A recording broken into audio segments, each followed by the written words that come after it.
சொல்லுங்க. ஒரு கஸ்டமர் அவர் பொண்ணு பேரை வந்து ஒரு கார் கம்பெனிக்கு வச்ச கதையை சொல்லவா? 1901 அப்போ கார்கள் எல்லாமே ரொம்ப மந்த நிலையில் இருக்கும். 20 மைல்ஸ்/ஹவர் ஸ்பீடில் தான் போகும். அந்த நேரத்தில் எமில் ஜெல்னிக்னு ஒருத்தர் ஒரு கார் கம்பெனியை போய் பார்க்குறாரு. எனக்கு உலகத்திலே ரொம்ப ஃபாஸ்டஸ்ட் கார் ஒன்று நீங்கள் பில்ட் பண்ண முடியுமா?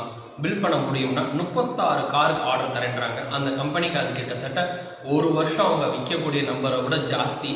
அதனால அவங்களும் அதை ஒத்துக்கிறாங்க. அப்போ அவரோட கண்டிஷன் வைக்கிறாரு, அந்த கார் மாடலுக்கு என் பொண்ணோட பேர் வைக்கணும் அப்படின்னு. அதுக்கும் அந்த கம்பெனி வந்துட்டு R&D பண்ணுறாங்க. ரிசர்ச் பண்ணி ஒரு புது மாடல் ஒன்று லான்ச் பண்ணுறாங்க. அந்த மாடல் வந்து 56 மைல்ஸ்/ஹவர் ஸ்பீடு போகிற மாதிரி இருக்குது.